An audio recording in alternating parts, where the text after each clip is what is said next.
السلام علیکم ورحمۃ اللہ وبرکاتہ. کیا حال ہے آپ سب کا؟ نحمده ونصلی علی رسولہ الکریم. اما بعد فاعوذ باللہ من الشیطان الرجیم. بسم اللہ الرحمن الرحیم. رب اشرح لی صدری ویسر لی امری واحلل عقدۃ من لسانی یفقہوا قولی. طب نبوی پڑھنے کا آپ کو کیا فائدہ ہوا اب تک جو پڑھا ہے؟ پہلے مصیبت سمجھ کے دودھ پیتے ہوں گے کہ گھر والے پتہ نہیں کیوں مجبور کرتے ہیں، دودھ سے بو آتی ہے، اچھا نہیں لگتا، پینے کو دل نہیں چاہتا، مگر اصرار کیا جاتا ہے. ابھی تو آپ کو صرف اچھا لگنے لگا، لیکن جب آپ انشاءاللہ مائیں بنیں گی تو آپ کو تب پتہ چلے گا کہ اس کی جسم کو کتنی ضرورت ہے. جب بچہ پیٹ میں پلتا ہے یا بچہ دودھ پیتا ہے تو اس وقت دودھ پی کے جو کیفیت ہوتی ہے اس کے فوری اثرات پتہ چلتے ہیں، اور نہ پی کے بھی پتہ چلتا ہے کہ کتنی کمزوری اور نکاہت کا احساس ہوتا ہے. ماؤں کا دودھ بھی خشک ہو جاتا ہے اس وجہ سے کہ وہ خود دودھ نہیں پیتی. اور جو مائیں اپنے بچوں کو خود اپنا دودھ پلاتی ہیں ان کی امیونٹی اسٹرانگ ہوتی ہے، بیماریوں کے خلاف قوت مدافعت ان کی نیچرلی زیادہ ہوتی ہے، گروتھ اچھی ہوتی ہے، ذہانت زیادہ ہوتی ہے، کیونکہ ایک انسان کا دودھ جانور کے دودھ سے بہرحال بہت بہتر ہے. اور جس بھی جانور کا آپ دودھ پیتے ہیں اس کے کچھ نہ کچھ اثرات آپ محسوس کرتے ہیں.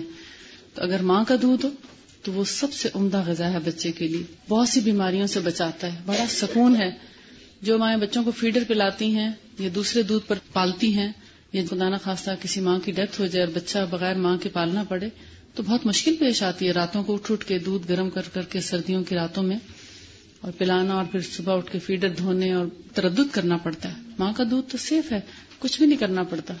بچہ رویا، آپ نے 1 سیکنڈ میں بچے کو خوراک دے دی تو بہت سی ہیسل سے بچ جاتے ہیں. خیر، آج ہم پڑھتے ہیں فصل نمبر 23 سے. صحیحین میں حدیث عطا بن ابی رباح سے مروی ہے. انہوں نے بیان کیا کہ ابن عباس نے فرمایا کہ کیا میں تمہیں ایک جنتی عورت دکھاؤں؟ میں نے کہا ہاں. تو ابن عباس نے فرمایا یہ سیاہ عورت رسول اللہ صلی اللہ علیہ وآلہ وسلم کے پاس حاضر ہوئی اور عرض کیا کہ مجھے سرا کا مرض ہے. سرا کہتے ہیں مرگی کو، ایپیلیپسی، اور رسوا ہو جاتی ہوں، یعنی نیکڈ، ننگی ہو جاتی ہوں. آپ دعا کر دیجئے تاکہ میں ٹھیک ہو جاؤں. آپ صلی اللہ علیہ وآلہ وسلم نے فرمایا تم چاہو تو اس بیماری پر صبر کرو تو تمہارے لیے جنت ہے، اور اگر چاہو تو دعا کر دوں تاکہ تم کو عافیت ہو جائے، یعنی صحت مند ہو جاؤ. دونوں میں سے کوئی ایک چیز چوز کر لو. تو اس عورت نے کہا کہ میں صبر کروں گی.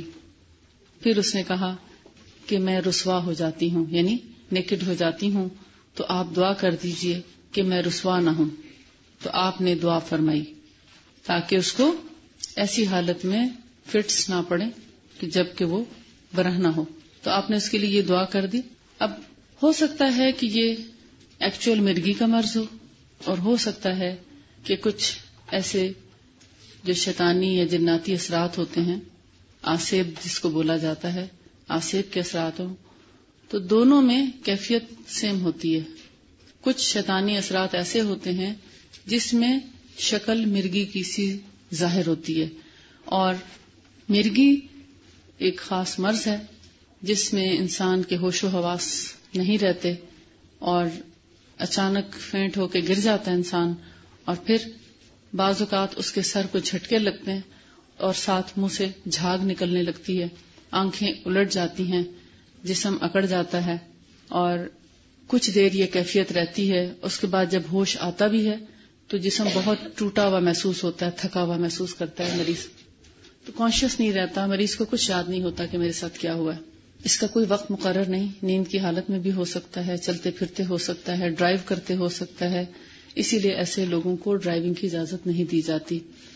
کسی بھی سواری پر اکیلے سفر کرنے کی اجازت نہیں دی جاتی، چاہے وہ سائیکل ہو یا موٹر سائیکل ہو، کوئی بھی، کیونکہ کسی بھی وقت فٹ آ سکتا ہے. سیڑھیوں پر اکیلا جانے کی اجازت نہیں ہونی چاہیے ایسے مریض کو، کہ کیا خبر آخری سیڑھی پر قدم رکھتے وقت یا درمیان میں فٹ پڑے اور انسان لڑکتا ہوا نیچے آئے اور اس سے اور زیادہ دماغی اور جسمانی چوٹیں اس کو پہنچیں. تو ایسے شخص کو اکیلا باہر بھی روڈ نہیں کراس کرنی چاہیے، کیوں کیا خبر کہ روڈ کے درمیان میں آ کے اس کو فٹ پڑے اور اس کی زندگی جو ہے وہ خطرے میں پڑ جائیں. تو مرگی ایک مرض ہے، یہ حرام مغز کی ایک خاص حالت سے پیدا ہوتا ہے، اور اس میں جو شیطانی اثرات پائے جاتے ہیں، آپ میں سے بہت سے لوگ اس چیز سے واقف ہوں گے کہ جب آسیب ہوتا ہے کسی کو، آسیب کا مطلب ہوتا ہے کسی بھی جن کا انسان کے اوپر قبضہ جما لینا یا حاوی ہو جانا، چھا جانا، کہ انسان کی اپنے عقل جو ہے وہ کام کرنا بند کر دے اور وہ اس جن کا اثر اس انسان کے اوپر آ جاتا ہے، اور انسان اپنی بات کسی کے ساتھ نہیں کر سکتا، بلکہ دراصل اس کے ذہن کے اوپر جن کا ایک طرح سے قبضہ ہو جاتا ہے، جن اس پر چھا جاتا ہے. بعض اوقات تو بالکل نارمل حالت میں لوگ بات کر رہے ہوتے ہیں، ضروری نہیں کہ ہر آسیب والے کو یہی فٹ پڑتا ہو، یہ ضروری نہیں ہے. اسی لیے میں نے کہا کہ کچھ قسمیں ایسی ہیں یا ایک خاص قسم کے آسیب کا اثر اس صورت میں بھی آتا ہے، یا بعض اوقات ایسے لوگوں کو اس قسم کا فٹ پڑ سکتا ہے.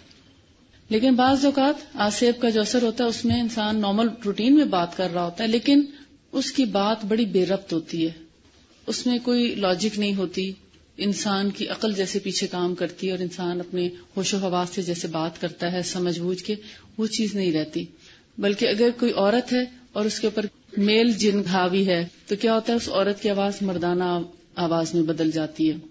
اور اسی طرح اگر عورت ہی جن ہے یعنی فیمیل جننی ہے تو پھر اس کی آواز تو عورتوں جیسی ہی رہتی ہے، لیکن اس کی باتوں میں وہ لاجک نہیں رہتی یا وہ ربط نہیں رہتا جیسا کہ عام طور پہ ہوتا ہے.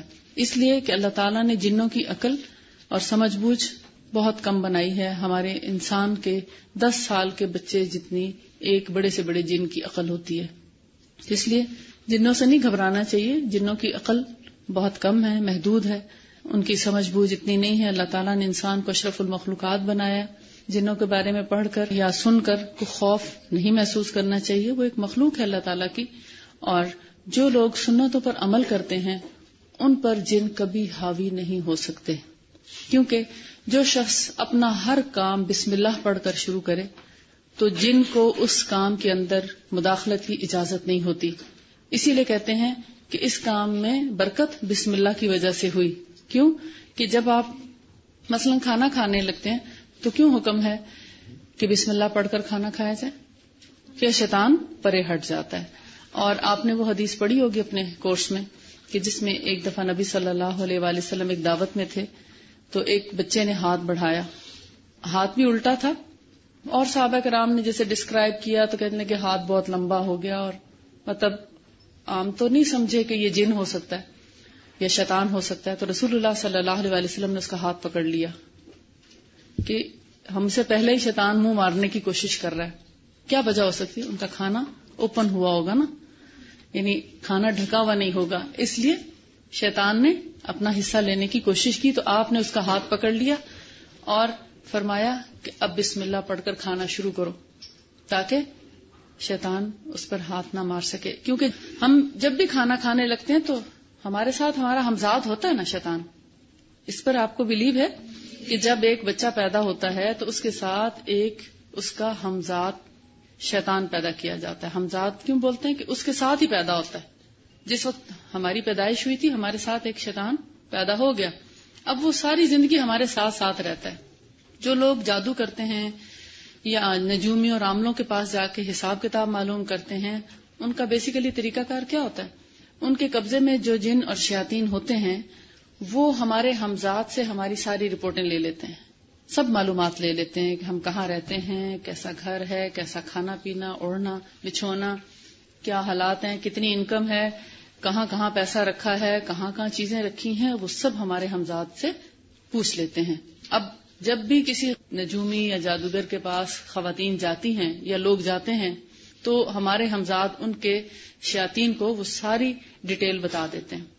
اس سے وہ ہماری ساری گھر کی باتیں جو ہیں وہ بتانا شروع ہو جاتے ہیں. ابھی تم نے یہ کیا، تمہارا فلاں دشمن ہے، تم یہ کرتے ہو، تمہاری یہ انکم ہے، تم فلاں جگہ پہ رہتے ہو. ان کو شیطان چونکہ بتا رہے ہوتے ہیں وہ سب بول رہے ہوتے ہیں. ہم کہتے ہیں واہ کتنا علم والا بندہ ہے.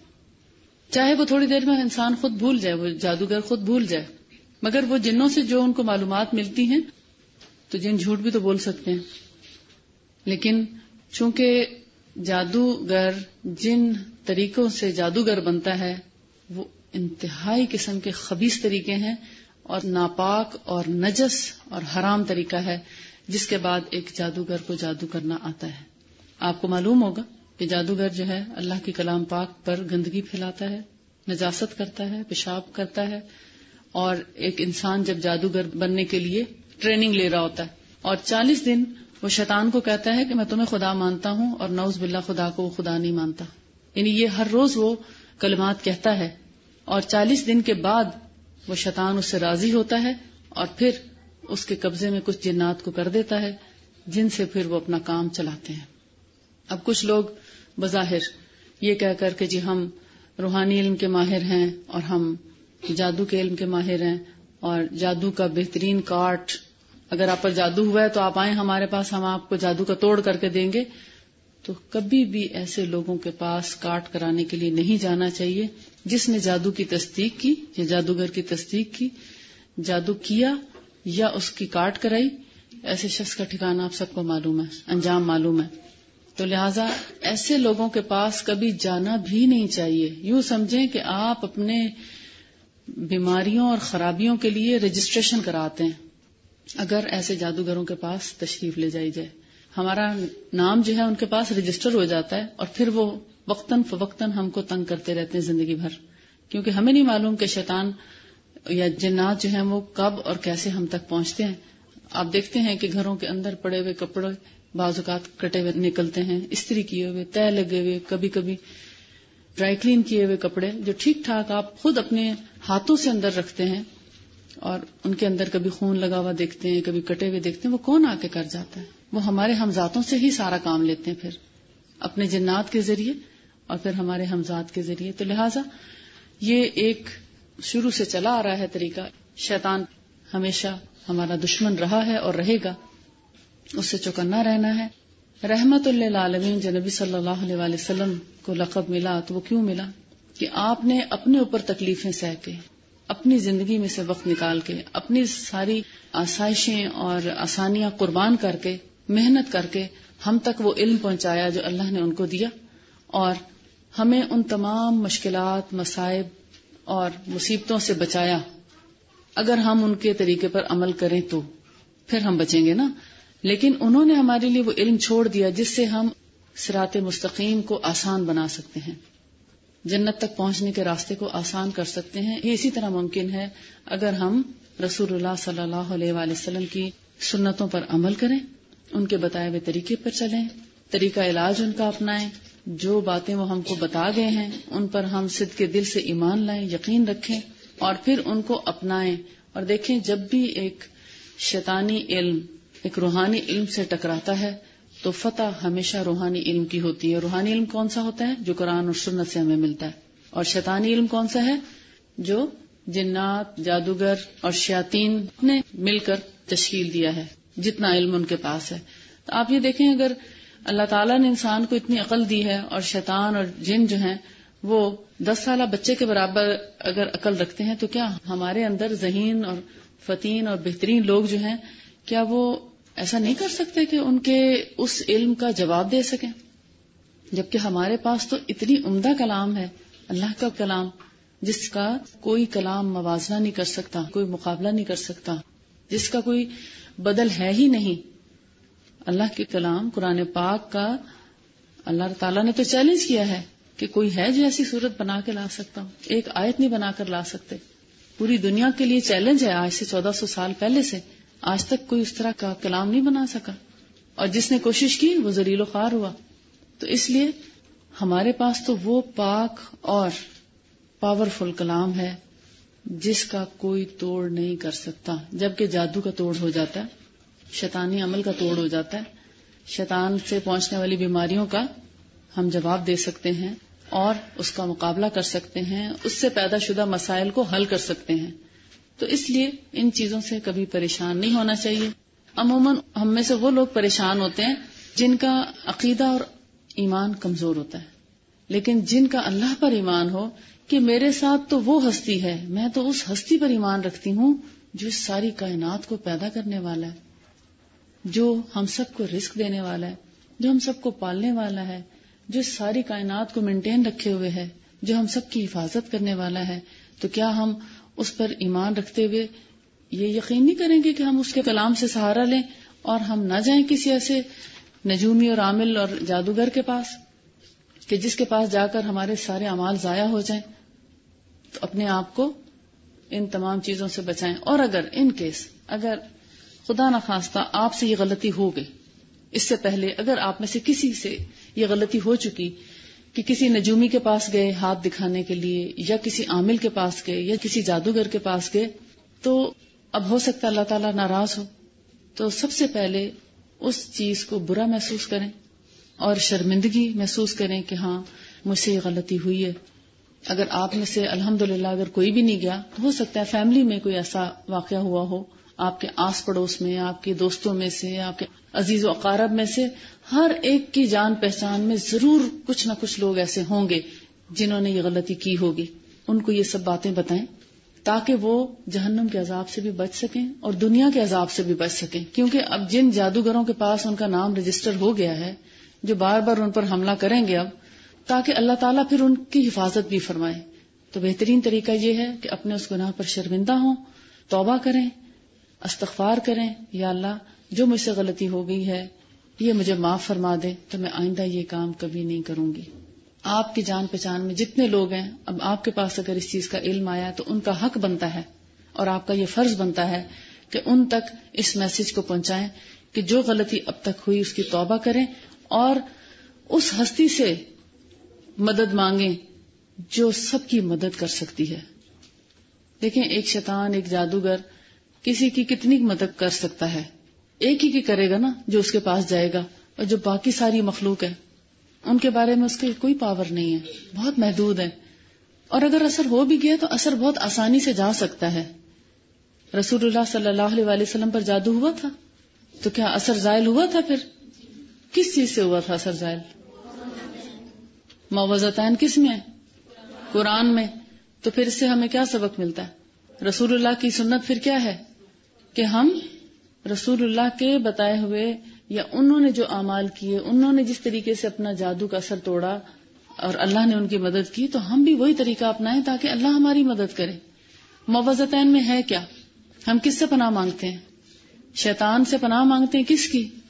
اللہ تعالیٰ کی، کہ اللہ تو ہمیں اپنی پناہ میں لے لے.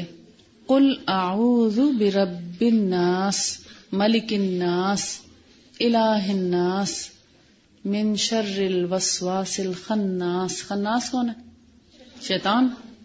الذی یوسوس فی صدور الناس من الجنۃ والناس. جنوں سے بھی اور انسان بھی شیطان ہوتے ہیں. بعض انسان بھی شیطان ہوتے ہیں. وہ شیطان جنہوں نے جنوں سے مدد مانگ کر انسانوں کے خلاف ایک محاذ قائم کر رکھا ہے. تو اس لیے فرمایا جنوں سے بھی اور ایسے انسانوں سے بھی جو جنوں اور شیطانوں کے راستے پر چل پڑے. ہم ان سب سے اللہ کی پناہ میں آتے ہیں. تو جب ہم اللہ سے یہ دعا کریں گے یا اللہ تو ہمیں اپنی پناہ میں لے لے، تو کیا وہ مدد نہیں فرمائے گا؟ کرے گا نا مدد.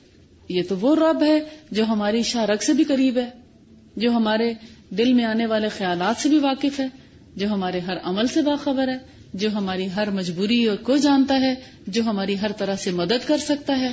جب ہمارا یہ ایمان ہوگا تو پھر کیوں نہ ہمارا رب ہماری مدد کرے گا. اس یقین کے ساتھ اس سے دعا مانگے تو پھر وہ مدد کرتا ہے. اگر ہم اس کو اس قابل ہی نہیں سمجھتے کہ وہ ہماری مدد کر سکتا ہے تو پھر وہ کیسے مدد کرے گا؟ جب ہم نے اس یقین سے اس سے دعا ہی نہیں مانگی کہ ہاں وہ مدد کر سکتا ہے، ہاں وہ سن رہا ہے، ہاں وہ مدد کرے گا، وہ مجھے ایسے نہیں چھوڑے گا، میں اس کو مانتی ہوں، میں اس پر ایمان لائی ہوں، میں اس کے حکموں پر عمل کرتی ہوں، میں تو اسی کی بندی ہوں، وہی میرا رب ہے، پھر وہ آتا ہے آپ کی مدد کرنے.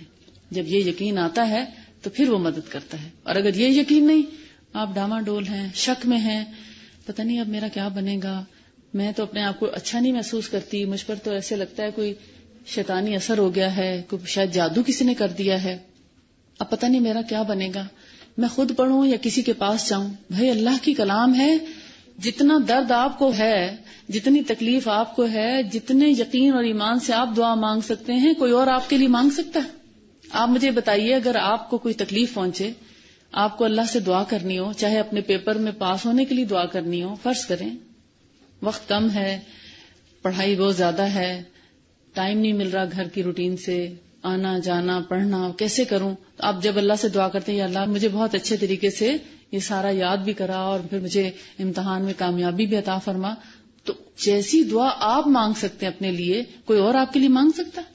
یا آپ کسی کے لیے ایسے مانگ سکتے ہیں؟ تو پھر اس کا کیا مطلب ہے؟ دم بھی تو خود ہی کرنا چاہیے نا.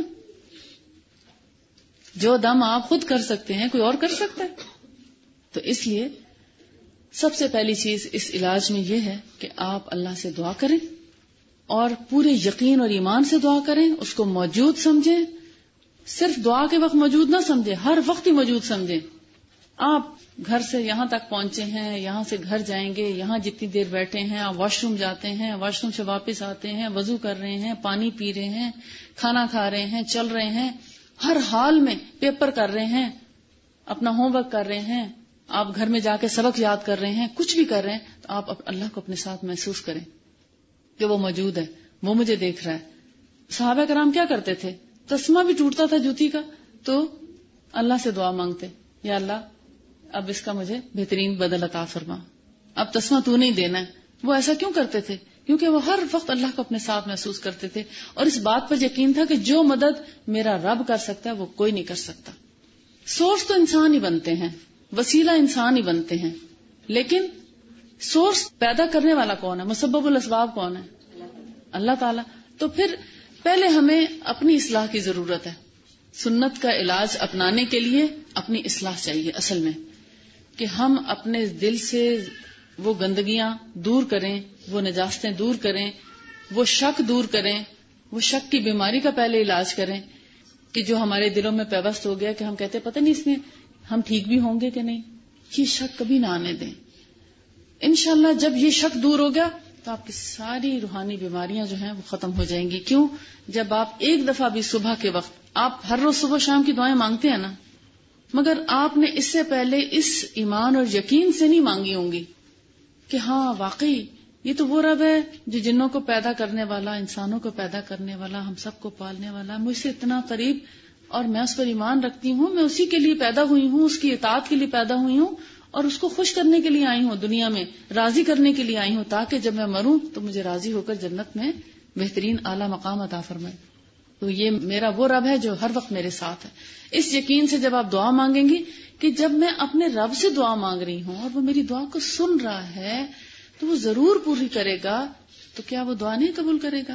آپ نے وہ حدیث بھی پڑھی ہوگی کہ نبی صلی اللہ علیہ وسلم نے فرمایا کہ جب ایک مومن بندہ اپنے اسباب کو استعمال کر کے، اپنی پوری کوششیں کر کے پھر اللہ سے دعا مانگتا ہے اور کہتا ہے یا اللہ اب میرا کام کر دے، اور پھر اللہ پہ توکل کر لیتا ہے کہ اب وہ ضرور کر دے گا کام، تو اللہ تعالیٰ ایسے بندے کے بارے میں کہتا ہے فرشتوں سے مخاطب ہو کے کہ اس شخص نے مجھ پر اتنا توکل کیا ہے، اب مجھے شرم آتی ہے کہ میں اس کا کام نہ کروں.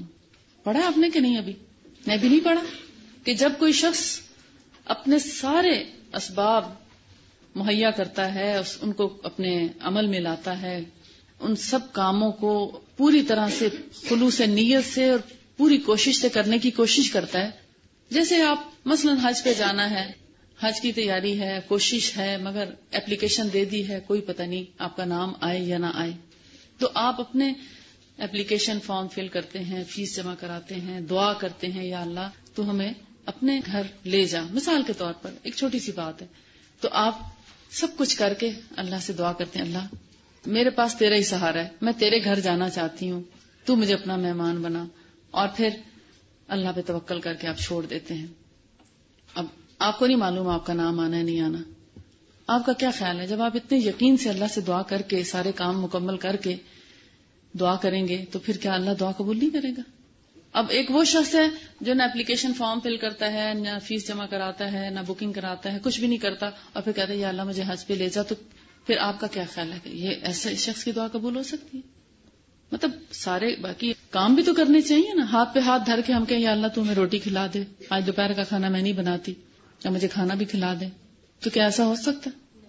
کچھ کرنا بھی تو پڑے گا کہ نہیں کرنا پڑے گا. دنیا کے اسباب کو استعمال کر کے پھر اللہ پہ توکل کریں تو آپ کو اللہ تعالیٰ بہترین اس کا نتیجہ دے گا انشاءاللہ، اور اجر بھی دے گا. اللہ پر توکل کرنے کا اجر بھی ہے اور توکل کرنے کا فائدہ بھی ہے کہ پھر وہ مدد بھی کرتا ہے، وہ دعا بھی قبول کرتا ہے. تو مرغی کے بارے میں ہم پڑھ رہے تھے کہ جو جنات یا آسیب کے زیر اثر کچھ لوگوں کی کیفیت ہوتی ہے وہ مرگی سے ملتی جلتی ہے، اور مرگی خود جو ایک مرض ہے، اس میں جو میں نے آپ کو ابھی تھوڑی دیر پہلے بتایا کہ مریض جو ہے وہ انکانشیس ہوتا ہے اور فٹ کی صورت میں گر پڑتا ہے اور پھر سینس لیس ہو جاتا ہے، منہ سے پانی آتا ہے یا جھاگ آتی ہے، آنکھیں پتھرا جاتی ہیں، یہ ساری کیفیات ہوتی ہیں. تو ایسے میں دو طریقے علاج ہیں. ایک تو یہ کہ اگر واقعی مرگی ہے تو اس کے لیے دوا بھی کی جاتی ہے، لیکن آپ دیکھتے ہیں بہت سے لوگ 3 سال کی دوا کھا کر بالکل ٹھیک ہو جاتے ہیں، 3 سال علاج کر کے. لیکن بہت سے لوگ ایسے بھی ہیں جو 20 سال بھی علاج کرتے رہتے ہیں مگر ان کی مرگی ختم نہیں ہوتی. تو اٹ مینس کہ وہ فزیکل مرگی ہی نہیں ہے، اس کے ساتھ کوئی دوسرا پرابلم بھی ہے. تو جب تک مرگی کا مریض ساتھ میں دعا نہیں کرتا، دم کا سہارا نہیں لیتا، اس وقت تک مرگی مکمل طور پر نہیں جاتی. اور اگر پھر بھی نہیں جاتی تو اس کا مطلب ہے اللہ کا حکم نہیں، اللہ نے اس کے نصیب میں جنت لکھ رکھی ہے جس وجہ سے اس کی یہ بیماری ختم نہیں ہوتی. تو اس پر پھر صبر کرنا چاہیے. اور یہی اصول ساری بیماریوں کا ہے، چاہے ایک بخار ہی ہے. آپ دیکھتے ہیں عام طور پر لوگ 2 سے 4 دن میں بخار میں بالکل ریکور کر جاتے ہیں، ٹھیک ہو جاتے ہیں. ٹائیفائڈ بخار کبھی ہفتے بعد، 2 ہفتے بعد، 3 ہفتے بعد یا 40 دن بعد کچھ لوگوں کا چلا جاتا ہے. مگر کچھ لوگ ایسے بھی ہوتے ہیں جن کو 2 سال سے بخار ہوتا ہے، 99 پہ رہتا ہے ان کا ٹیمپریچر، کبھی 100 پہ چلا جاتا ہے، کبھی 99، کبھی 2 پوائنٹ اوپر. اب اس کی کیا وجہ ہے؟ وہ کیوں نہیں ٹھیک ہوتے؟ اس لیے کہ ابھی اللہ کا حکم نہیں، حالانکہ وہ ہر طرح کا طریقہ علاج آزما چکے ہوتے ہیں.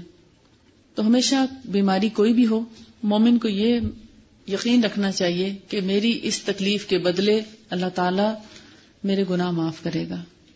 اور بخار کے دوران گناہ ایسے جھڑتے ہیں جیسے خزاں میں پتے. تو جب بیماری یا تکلیف یا بخار یا چوٹ یا مصیبت ہمارے گناہوں کا کفارہ ہو جاتی ہے تو پھر اس پر کڑنا نہیں چاہیے، افسوس نہیں کرنا چاہیے، پریشان نہیں ہونا چاہیے. اس کا یہ مطلب نہیں کہ ہم علاج نہ کریں، ہم علاج بھی کریں گے، ہم دعا بھی کریں گے، دم بھی کریں گے، سب کچھ کریں گے، حفاظت بھی کریں گے اپنی صحت کی، ہر چیز کا اہتمام بھی کریں گے. اس کے باوجود بھی اگر ٹھیک نہیں ہوتا تو پھر صبر کریں گے، کیونکہ ہر تکلیف اللہ کی طرف سے ہے، وہی اس کو دور کرنے والا ہے، کوئی اور دور نہیں کر سکتا. اس لیے کوئی بھی تکلیف ہو تو سب سے پہلے دعا کا سہارا لیں. آپ اس چیپٹر کو خود ضرور پڑھیں تو آپ کو اندازہ ہوگا کہ مرگی اور آسیب کو ایک جیسی بیماری کیوں کہا گیا ہے اور اس کی کیفیات کہاں کہاں سے ملتی جلتی ہیں، اور دونوں کے لیے طریقہ علاج ایک کیسے ہو سکتا ہے یا مختلف کیسے ہو سکتا ہے. یہ آپ پڑھیں گے تو آپ کو سمجھ آئے گا. اس کے علاج میں جو چیزیں بتائی گئی ہیں وہ آیت الکرسی ہے، موعظتین ہے، اور موعظتین اور آیت الکرسی کو پڑھ کے اپنے ہاتھوں پہ دم کیا جاتا ہے، اور دم کر کے سر سے شروع کر کے پاؤں تک اپنے جسم پر مسح کیا جاتا ہے صبح اور شام. آپ دیکھیں، آپ آیت الکرسی بھی روزانہ پڑھتے ہیں صبح شام، بلکہ ہر نماز کے بعد یقیناً پڑھتے ہوں گے، کیونکہ آپ نے وہ حدیث پڑھی ہوگی کہ جو ہر فرض کے بعد آیت الکرسی پڑھتا ہے اس کے اور جنت میں موت حائل ہے. تو وہ بھی آپ پڑھتے ہوں گے. لیکن اب آپ صبح اور شام کی جو دعائیں ہیں ان میں آیت الکرسی اور موعظتین کے ساتھ ایک کام کا اضافہ کر لیں، وہ یہ کہ اپنے ہاتھوں پہ پھونک مار کے سر سے لے کر پاؤں تک پورے جسم پر ہاتھ پھیریں، پہلے سامنے سے اور پھر دوبارہ سر کی پچھلی طرف سے ہاتھ پھیرنا شروع کریں، گردن، کمر، ہپس اور ٹانگیں اور پاؤں تک. پھر جسم کے پچھلے حصے پر ہاتھ پھیر کے بازوؤں پر بھی ہاتھ پھیریں. اپنے جسم کا کوئی حصہ بھولے نہیں. اسی لیے ہمیں حکم دیا گیا کہ باتھ روم جائیں تو باتھ روم جانے کی دعا پڑھ کر جائیں، اللہم انی اعوذ بک من الخبث والخبائث. تو کبھی آپ کو کوئی جن نظر آیا وہاں پر؟ چاہے آپ نے دعا پڑھی ہو یا نہ، کیونکہ ہمیں وہ نظر آتے ہی نہیں، لیکن ہوتے ہیں، باتھ روموں میں ہوتے ہیں. جو شخص دعا پڑھ کے جاتا ہے اس کی دعا سنتے ہی وہ وہاں سے نکل جاتے ہیں، اندر نہیں رہتے، کیونکہ اللہ نے اس کی دعا سنی. جنوں اور جنیوں سے بچاؤ کے لیے، ان سے پناہ کے لیے اللہ سے جب دعا مانگی تو اللہ تعالیٰ اس کو اپنی پناہ میں لے لیتا ہے. اور جو لوگ بغیر دعا کے بے دھڑک چلے جاتے ہیں ان کے ساتھ کئی پرابلم سننے میں آتے ہیں. آپ کی تو ہو سکتا ہے اتنی پبلک ڈیلنگ نہ ہو، آپ کو اندازہ نہ ہو. ہمارے چونکہ لوگوں سے ملنا جلنا رہتا ہے اور مسائل سامنے آتے رہتے ہیں، تو بہت سے ایسے لوگ جو بغیر دعا پڑے باتھ روم گئے، ان کے ساتھ بہت سے واقعات ہوئے. میرے پاس ایک بچی آتی تھی علاج کے لیے، اب تو ماشاءاللہ بالکل ٹھیک ہے. 16 سال کی بچی تھی، فورسز میں ان کے والد تھے اور اچھی پڑھی لکھی فیملی تھی. بچی بڑی خوبصورت تھی، 3 بہنیں تھیں. جیسی وہ باتھ روم جاتی تھی تو چیخیں مار کے باہر نکلتی تھی. اب اس کو یہ نہیں معلوم تھا کہ کوئی دعا بھی ہوتی ہے باتھ روم جاتے وقت پڑھنے کی، کیونکہ گھر میں پردے وغیرہ کا کوئی اہتمام نہیں تھا، سر کبھی ڈھانکا نہیں تھا، ناخن بھی اچھے خاصے بڑے رکھے ہوتے، نیل پالش لگی ہوئی اور خوشبو بھی ہر وقت لگا کے رکھنا. اور باہر جیسے مارکیٹ میں بھی جانا تو اسی طریقے سے، گھر میں تو اسی طرح. شام کو نکل گئے، صبح کو نکل گئے، مکروہ اوقات بھی تو ہے نا بازار جانے کے. تو شام کے وقت خاص طور پر اگر بغیر اوڑھے خوشبو لگا کے بال ننگے ناخن لمبے، تو اس طریقے سے جب باہر نکلتی ہیں خواتین تو اس میں ان جنوں کے اثرات کا بہت زیادہ خطرہ ہوتا ہے. رسول اللہ صلی اللہ علیہ وسلم نے خاص طور پر منع فرمایا شام کے وقت باہر نکلنے سے کہ اپنے بچوں کو بھی روکو، خود بھی اور بچوں کو بھی روکو، کیونکہ شام کے وقت شیاطین پھیل جاتے ہیں اور جب شیاطین پھیلتے ہیں تو پھر وہ حملہ بھی کرتے ہیں، کیونکہ شیطان ہے انسان کا دشمن. اب وہ جو لڑکی تھی باتھ روم جاتی چیخیں مارتی، جب واپس آتی تو کہتی مجھے درد ہو رہا ہے نا، مجھے کوئی مارتا ہے. تو کہتی تھی پہلے ماں باپ نے سمجھا ایسی بچی ہے، ہمیں نا شاید مذاق کر رہی ہے ہم سے، لیکن جب واپس آنا اس نے شیورنگ ہو رہی ہونا اس کو، اور پھر ان کو یقین آ گیا. ماں باپ نے دیکھا تو باقاعدہ ناخنوں کے اس کے نشان ہوتے تھے جسم کے اوپر. یعنی اچھی بھلی بچی اندر جاتی ہے تو جیسے سلیو لیس پہنی ہو تو صاف نظر آ رہا ہوتا ہے، تو باقاعدہ ایسے لگتا تھا جیسے کسی نے ناخن مار کے اس کو چھیلا ہوا ہے، خون نکل رہا ہوتا تھا تازہ تازہ. تو پھر ان کو یقین آیا، پھر اس کے پیرنٹس آئے میرے پاس، انہوں نے پوچھا کہ بھی آپ کوئی ہمیں بتائیں کہ ہم کیا کریں، روحانی علاج کریں تو کون سا کریں، کس کے پاس جائیں یا کیا پڑھیں. کہنے لگے ہم پہلے سمجھے اس کو کوئی سائیکولوجیکل پرابلم ہو گیا باتھ روم سے، شاید کوئی فوبیا ہو گیا، لیکن جب ہم نے اس کا خون نکلتے دیکھا ہے تو اب ہمیں یقین ہو گیا کہ ضرور کوئی بات ہے. اور اس کا والد کہنے لگا میں تو آج تک جنوں کو کچھ سمجھتا بھی نہیں تھا کہ جن بھی کوئی چیز ہیں یا ان کا اتنا عمل دخل ہو سکتا ہے انسانی زندگی میں. پھر میں نے ان کو دعائیں بتائیں، یہ معوذتین اور آیت الکرسی، اور اس کو باتھ روم جانے کی دعا بتائی، اللہم انی اعوذ بک من الخبث والخبائث. جب وہ دعا پڑھ کے جانا شروع ہوئی، صبح و شام اس نے اپنے اوپر دم کرنا شروع کیا، تو اب باتھ روم وہ آرام سے جانے لگی. پھر ہومیوپیتھک میں کچھ ایسی میڈیسنز ہیں جو خوف کے لیے ہوتی ہیں، انسان کا خوف دور کر دیتی ہیں، چاہے وہ اسٹیج پہ جا کر بولنے کا خوف ہو، چاہے وہ گیدرنگ میں جانے کا خوف ہو، چاہے ایگزام فیئر ہو. ایگزام فیئر ہوتا ہے، ایگزام سے پہلے انسان نروس ہو رہا ہوتا ہے، ہاتھ پیر ٹھنڈے ہو رہے ہوتے ہیں، کانشیس ہو رہا ہوتا ہے، یا اندھیرے کا خوف ہو، یا بجلی کی گرج چمک کا خوف ہو، یا روڈ کراس کرنے کا خوف ہو. مطلب کتنی قسم کے خوف ہوتے ہیں نا، فوبیاز جیسے چھپکلی کا خوف ہو. تو ان سب کا بہت اچھا ٹریٹمنٹ ہوتا ہے. میں نے اس کو وہ میڈیسن بھی ساتھ میں دی، تو الحمدللہ وہ پہلے تو باتھ روم بہت ریلیکس ہو کے جانے لگی، اور پھر کچھ دنوں بعد اس نے کہا کہ ایک بابا الماری سے نکلتا ہے اور پھر وہ مجھے مطلب مارنے کی کوشش کرتا ہے. تو اب کسی کو وہ بابا نظر نہیں آتا تھا. پھر اس نے کہا کہ میرے اوپر چڑھ کے کھڑا ہو جاتا ہے، اور جب میں اس کو دیکھتی ہوں تو چھت سے اوپر اس کا سر جا رہا ہوتا ہے. تو اب وہ اتنی بولڈ ہو گئی، کہتی اب جب بابا آتا ہے تو میں اس کو دھکا دے دیتی ہوں.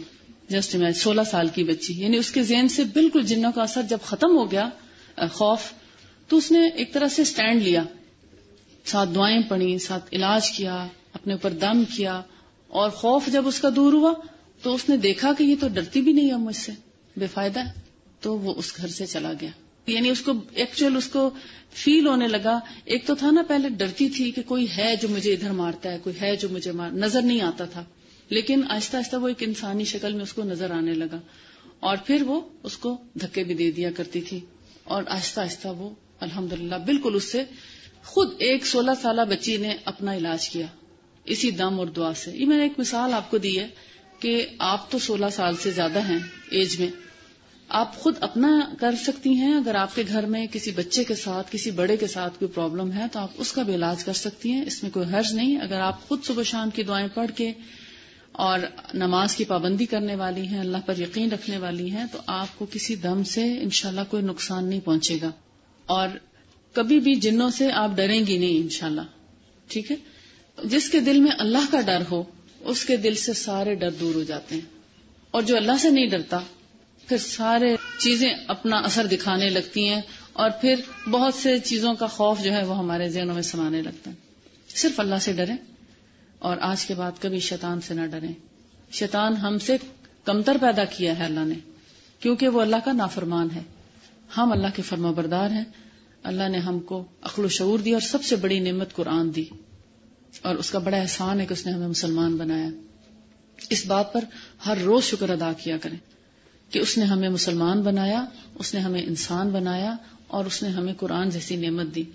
اس بات پر اللہ کا بہت شکر ادا کریں. جتنا آپ شکر ادا کریں گی اللہ تعالیٰ اتنا زیادہ آپ کے اندر ایمان کی مٹھاس پیدا کرتا جائے گا اور آپ کو صراط مستقیم پر چلنے کی سعادت عطا فرمائے گا، اور آپ کے پاؤں کبھی نہیں ڈگمگائیں گے اور شیطان کبھی آپ کا بال بیکا نہیں کر سکے گا انشاءاللہ. کچھ لوگ کہتے ہیں نا نہیں دم نہیں کرنا چاہیے، پھر شیطان ایسے کرتا ہے، پھر ایسے حاوی ہوتا ہے. کچھ بھی نہیں ہوتا. جو اللہ سے ڈرنے والا ہے، اللہ سے مدد مانگنے والا ہے، شیطان اس کا کچھ بھی نہیں کر سکتا.